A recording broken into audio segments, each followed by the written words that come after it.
advice.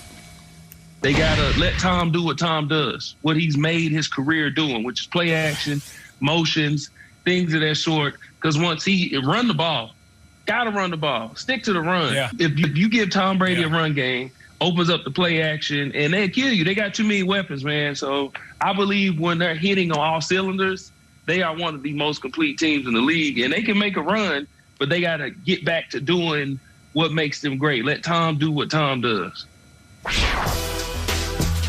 Okay, let Tom do what Tom does. The Bucs are in that 6th seed in the NFC, not quite where we thought they'd be in the offseason. Kyle, should any of the power teams, the elite ones in the NFC, fear a matchup with these Buccaneers in the playoffs? Well, the only thing to fear right now is you have to hear that Paul McCartney Christmas song one more time. Just one more time. No one is having a wonderful Christmas time listening to that tripe. However, to answer your question, Kay, listen, the AFC playoffs, AFC's got dogs in it. The AFC playoffs are going to be crazy because everybody can throw huge punches. I look at the NFC. Should any of these teams really be above fearing anyone? I will give the Saints a pass against the Buccaneers based on what they've done to them.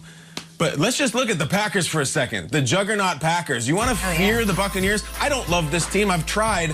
You fear this. You fear their apex powers in which they, for one reason, for one day, for whatever reason, they looked like the best team on the planet against Green Bay. They destroyed them. And if you remember what happened to Green Bay last year against San Francisco, they got destroyed, and they saw them in the playoffs, and they got destroyed. You fear the defense, you respect Brady, but I would just look around the NFC at some of these teams the Bucs might face. Who is going to be so much better than them? I mean, they could face the Bears. The Bears lost 6 games in a row. Seattle lost to Colt McCoy. Seattle almost lost to Dwayne Haskins before he lost to Spearmint Rhino. And worse, the Rams lost to the Jets. So who is not going to just roll over the Buccaneers? It might be wide open. It might be wide open. I don't love this Bucs team. They've not turned into a juggernaut right before our eyes. I've tried since April, but they can still knock off these teams because the NFC, I think, is open. I really do.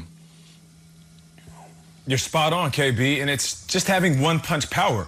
And they do have that. And listen, one-punch power doesn't come in the form of a running game all of the time. Maybe it comes in the form of what happens after the running game gets going. It's just like Gerald McCoy said, if they can run the ball, they can throw the ball. And some of the passes that we've seen this year, some of those deep shots downfield have come off of the running game. When you look at Tom Brady, especially this one, this was a surprising shot down the field to Antonio Brown, who struggled to find his rhythm with this offense. But you see guys like that starting to make plays. Of course, we know when Mike Evans gets going, Chris Godwin, and the big tight ends. If these guys can catch the balls downfield, oh, and shout out to Scotty Miller, that's what's going to help this team. Forget about Tom Brady just nickel and diming and working in between the numbers and keeping everything intermediate.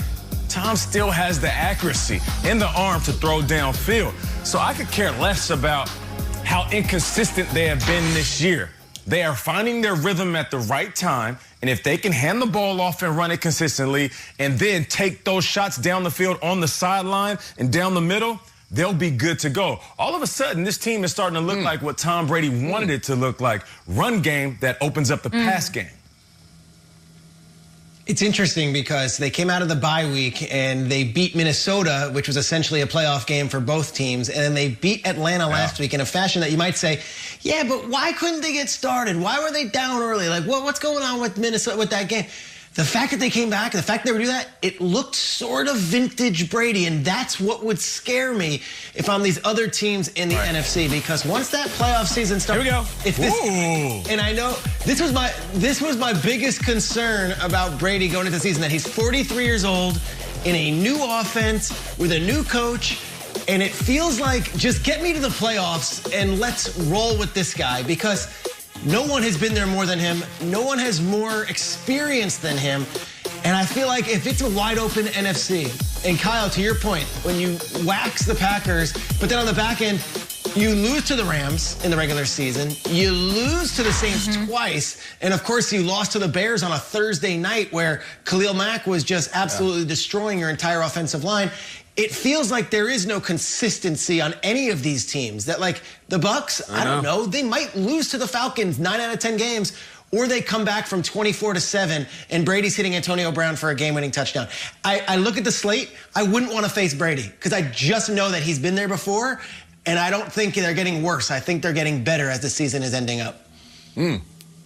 See, I don't feel that way. Sure, I feel like they have knockout power. I will agree with that. But do you see them stringing together 3 wins against the best of the NFC and making it to the Super Bowl? Like, can they knock someone out and ruin it? Yes, but I'm still wrapped on this thing that it's Brady and it's Belichick and they needed each other. Now, the Patriots are out of it. I don't know. I have to see it before I believe it. The inconsistency and the fact, Triggs, that they've only beaten one team with a winning record all year, which is, that's a little absurd if you look at their schedule. Granted, of course, they have to play who they play. But, Triggs, do you see them stringing together wins at this point in the season when you're saying they've gotten a lot better from where they started against the Saints week 1?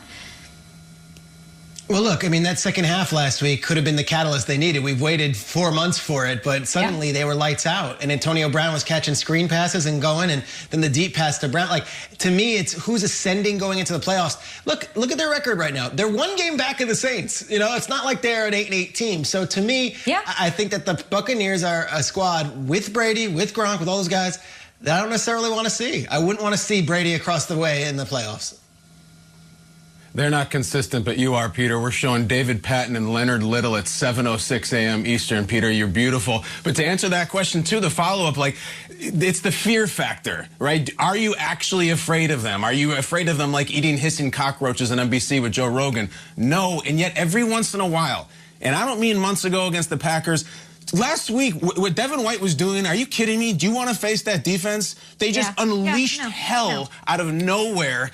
And it's like you said, knockout power, but I also think it's more than that. I think it's just a big right hand. They don't always throw it, but I would take that one-punch power over some of these. Let's be honest. Some of these playoffs teams, the NFC, are not great. They just punched their ticket. They're going to get in. They're not playing terribly well, but they're in. I would take the one-punch power over a team that's just kind of nice to be there. And Kyle, some of these playoff teams are going to freeze up like deers in the headlights. As soon as they get there, all this hype we've seen all season long, they're not going to have it in the playoffs. And let me be very clear. I think we all understand this as well. How many times has Brady walked his way into the playoffs, then all of a sudden the criticism and the doubt kicked in? This is a familiar setting for Tom Brady. Every single year it was something, whether it was his age, his coaching staff, coaches leaving, a guy being hurt, a superstar being down. It didn't matter. Brady loves this. So if you continue to criticize him and doubt him, he's going to use this as fuel. And don't be surprised if we're all watching a Super Bowl in Tampa and Mr. Tom Brady, or shall I say Tampa Brady. Whoa. Wow, Burleson. At GMFB, yesterday, Mike Garafolo, Kyle renamed our show Good Morning Strip Club. You just dropped a Spearmint Rhino reference at 7 in the morning Eastern, 4 in the morning out on the West Coast. So let's talk Strip about me it. of my captaincy. Tom Pelissero, our NFL Network insider here. We talked, Tom, about Dwayne Haskins without a mask at a strip club after their loss to the Seahawks. What is the latest with the Washington QB sitch? Okay, the Washington football team fined Dwayne Haskins $40,000 and stripped him of his captaincy after those unmasked photos with strippers surfaced on social media following last week's loss to the Seahawks. This is at least the second time that Haskins has been disciplined this season for violating COVID protocols. He also was fined a couple of months ago for bringing an unauthorized visitor into a hotel. But Haskins was on the field for practice yesterday after Washington worked with the league. He's continued to test negative for COVID-19. And Coach Ron Rivera said that if Alex Smith can't go against the Panthers, it would be Haskins in the starting lineup for a big game as Washington continues to try to make a playoff push. As for Smith, he was officially listed as limited in practice as he continues to try to come back from that calf strain. And one other important note, Haskins apologized and clarified he was not in a strip club. He was at a private party with strippers, which is the first and only time perhaps that anyone has actually tried to use that excuse to get away with anything. Private club. No, I think I've had ex-boyfriends use that excuse before. It didn't work though. Tom Pelissero, thank you. Talk to you. Wouldn't fly here on NFL Network. Keep it here. Yeah, wouldn't fly. No fly zone with that one. Okay, Christmas Day. Nothing says Christmas